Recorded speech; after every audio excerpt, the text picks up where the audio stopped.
আসসালামু আলাইকুম। কেমন আছেন সবাই? তানিয়াজ কিচেন অ্যান্ড ব্লগ চ্যানেলে সবাইকে স্বাগত জানিয়ে শুরু করছি আমার আজকের নতুন আরও একটি ব্লগ ভিডিও। আশা করছি যে যেখান থেকে দেখছেন আল্লাহর রহমতে ভালো আছেন। আমরাও আল্লাহর রহমতে ভালো আছি। আজকে সকাল সকাল বেশ বৃষ্টি হয়েছে, আবহাওয়াটা অনেক ঠান্ডা ঠান্ডা। তো সে কথা ভেবেই ডাল চাল দিয়ে খিচুড়ি রান্না করতে চলে আসলাম।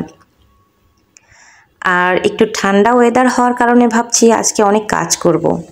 এজন্য সকাল সকাল ঝটপট কাজে নেমে পড়লাম। তো চাল ডাল ধুয়ে আমি কিন্তু প্রেসার কুকারে দিয়ে দিয়েছি, আর কাটা পেঁয়াজ মরিচ যা লাগে রসুন কুচি সব দিয়ে হলুদ লবণ তেল আর চাল ডাল দিয়ে যতটুকু হয়েছে তার ডাবল পানি দিয়ে আমি প্রেসার কুকারে 2টা সিটির জন্য অপেক্ষা করছি। আর এ পাশ থেকে আমি 2টা ডিম ভেজে নেব। আমার বড় বাবাই খিচুড়ির সঙ্গে ডিম ভাজা খেতে অনেক পছন্দ করে। তবে যখনই ডিম ভাজি করি আম্মুর ডিম ভাজিটার কথা খুব বেশি মনে পড়ে। যেভাবেই করি না কেন আম্মুর মতন ওই স্বাদটা আর পাই না। তো যাই হোক, বাড়িতে গেলে আম্মুকে বলি সব কিছু রান্না করে করে খাওয়ানোর জন্য। তো যাই হোক, আমি কিন্তু ডিম ভাজিটা করে নিচ্ছি। আর বৃষ্টি বৃষ্টি হওয়াতে আবহাওয়াটা বেশ ঠান্ডা, খুব ভালো লাগছিল।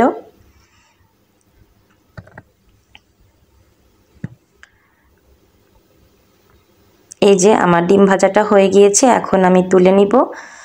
আর আমি কিন্তু ডিম ভাজি দিয়ে খিচুড়ি খেতে খুব একটা পছন্দ করি না, আমার ভালো লাগে না। আমার কাছে আচার দিয়ে সবথেকে বেশি ভালো লাগে খিচুড়ি খেতে।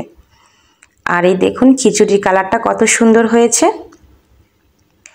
খিচুড়ি রান্না করার সময় যদি বৃষ্টির পানি অথবা ফিল্টারের পানি দেওয়া হয় তাহলে খিচুড়িটা অনেক সুন্দর হয় দেখতে।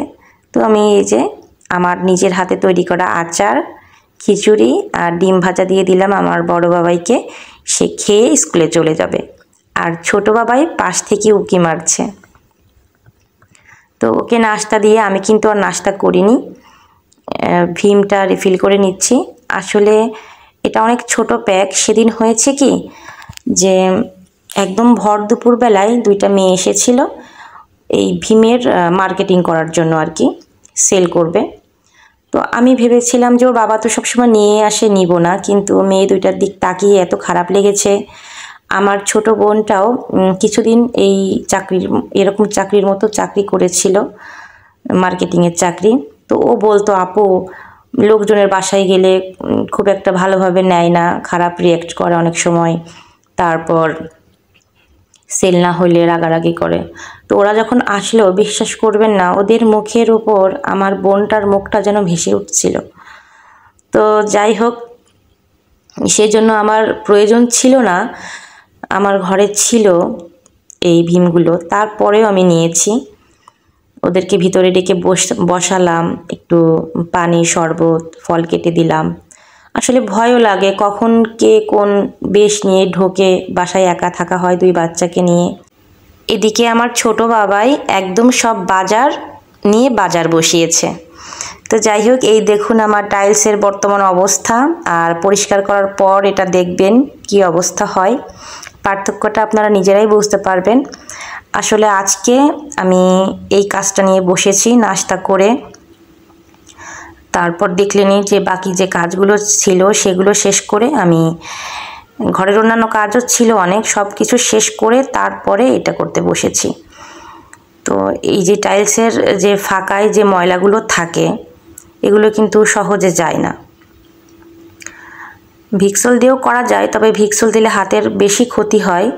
আর যেহেতু হারপিক সবার বাসায় থাকে এই জন্য আমি হারপিক দিয়ে করে দেখাচ্ছি।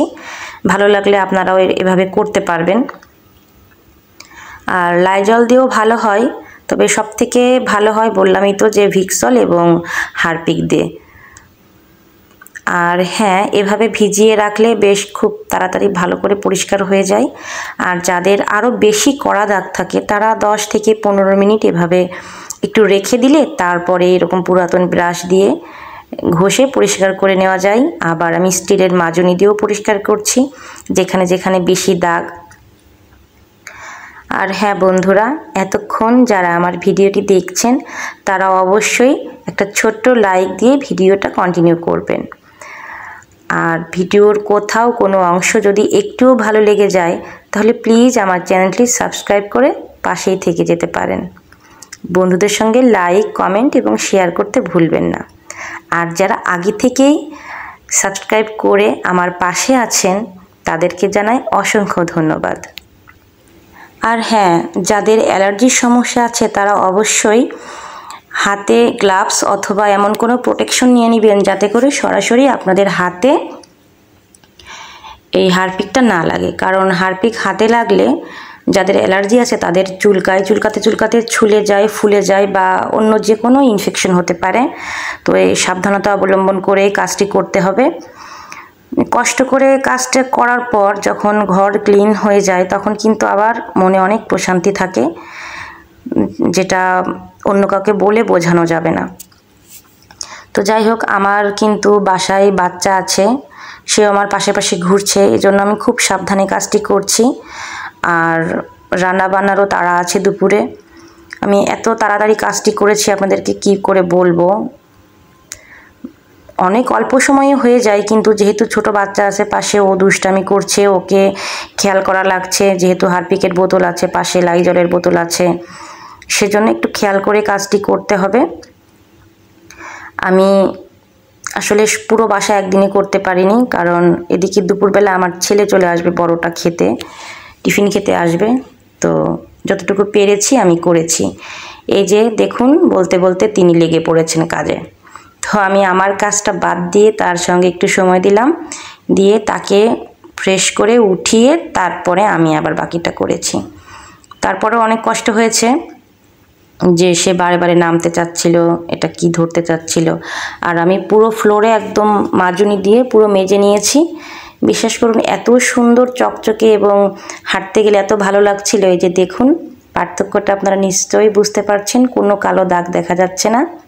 তো যাই হোক, আমি যতটুকু পেরেছি দুইটা রুম শেষ করেছি, করে আমি এখন দুপুরে রান্না করতে চলে এসেছি। আজকে আমি টাকি মাছের দো পেঁয়াজা করব। এর পুরো রেসিপি এর আগেও আমি দিয়েছি, আজকে ডিটেলস আর বলবো না, দেখাবো না, বলে দিব হালকা আর কি। এই যে লবণ হলুদ মাখিয়ে রাখলাম মাছগুলো কেটে। এদিকে জিরার গুঁড়া শেষ হয়ে গেছে, আমি সেটা ভরে নিলাম। আর টাকি মাছ খুব অল্প তাড়াতাড়ি রান্না হয়ে যায়, এই জন্য আগে থেকে একটু লবণ হলুদ মাখিয়ে না রাখলে এটার মধ্যে মশলা বা লবণ না হলে খেতে ভালো লাগবে না। আর অবশ্যই ছোট ছোট করে কাটতে হবে। আমি তেলের ওপর একটু পেঁয়াজ বাটা, রসুন বাটা দিয়ে দিলাম সামান্য একটু, কারণ অল্প একটু তরকারি রান্না করব আমি। আর জিরার গুঁড়া, হলুদের গুঁড়া এবং মরিচের গুঁড়া দিয়ে দিলাম, দিয়ে খুব ভালোভাবে কষিয়ে নিব। এই পানিটা শুকিয়ে যাওয়ার পর আরও সামান্য একটু পানি দিয়ে ভালোভাবে কষিয়ে নিব। আজকে একটু মশলাও ব্লেন্ড করেছিলাম ফাঁকে, এই জন্য সেই ব্লেন্ডারের জারটা ধুয়ে একটু পানি দিয়ে দিলাম। তো আমি পরে যে আর একটু গরম মশলার গুঁড়া অ্যাড করে দিলাম। দো পেঁয়াজার মধ্যে গরম মশলা দিলে স্বাদটা খুব ভালো হয়। এবার আমি মাছগুলো খুব ভালোভাবে কষিয়ে নিব, আলুর সাথে আছে একটু। আর বললামই তো, টাকি মাছ, তারপরে এই টাইপের যে ধরনের মাছ আছে খুব অল্প তাড়াতাড়ি সিদ্ধ হয়ে যায়। এই যে আমি এবারে ঝোলের পানি দিয়ে দিলাম। ব্যাস, আমার প্রয়োজন অনুযায়ী যখন ঝোলটা হবে তখন আমি এটা নামিয়ে ফেলবো। আর বললাম না, মানে টাইলসটা পরিষ্কার করতে গিয়ে আমি একটু লেট হয়ে গিয়েছে। এদিকে আমার বড় ছেলে খেতে চলে আসবে, এই জন্য তাড়াহুড়ো করছি। ও হয়তো মাছটা সেভাবে খাবে না, তারপরও বায়না করবে। আর এদিকে আমি যে আটা এনে রেখেছিল, সে আটাটাও আমি আটার যে কৌটা আছে সেটাতে ভরে রাখলাম। আর নিচে বসে তো আমার ছোট বাবা একদম বাজার মেলে দিয়েছে। এই যে আমার তরকারিটা কিন্তু হয়ে গিয়েছে। এবার এটা নামিয়ে উপর থেকে বেরেস্তা দিয়ে দিব। আর বেরেস্তাটা আগে থেকে করে রেখেছিলাম বলে দেখুন কত অল্প সময়ে আমি কাজগুলো করে ফেলছি, তা না হলে আবার বেরেস্তা করতে অনেক সময় লাগে। আর আমি আজকে আম ডাল রান্না করব, সেজন্য আমি প্রেসার কুকারে ডালটা সিদ্ধ করে নিয়েছি। আর যে ডাল ঘুটনি আছে সেটাতে ডালটা একটু ঘুটে নিলাম। লবণ আর হলুদ দিয়েছি আর পরিমাণ মতো পানি দিয়েছি। একটু পাতলাই হবে ডালটা, যেহেতু আম ডাল করব। আমি না ভুল করে 2টা আম আগে দিয়ে দিয়েছি, 2 টুকরো, কিন্তু আসলে আম যখন পানিতে বলক ওঠে ঠিক সেই সময় দিলে ভালো হয়। তবে আমি আরও কিছু আম রেখেছি, এটা একটু বলক উঠলে দিব, তা না হলে আমটা একটু কালো হয়ে যায়। তো আমি 2 পাশে 2টা দিয়ে দিয়েছি। আর এই যে বললাম না কয়েক টুকরো আম বাকি ছিল, সেইগুলো এখন দিয়ে দিলাম। দিয়ে আমটা একটু নরম হওয়া পর্যন্ত অপেক্ষা করব। আর পাশের চুলায় আমি ফোড়ন দেওয়ার জন্য পেঁয়াজ রসুন কুচি আর 2টা কাঁচামরিচ কুচি দিয়ে শেষের দিকে জিরা দিয়ে ব্যাস ডালটা বাগার দিয়ে দিলাম। দিয়ে আরও কিছুক্ষণ জাল করে নিয়েছি।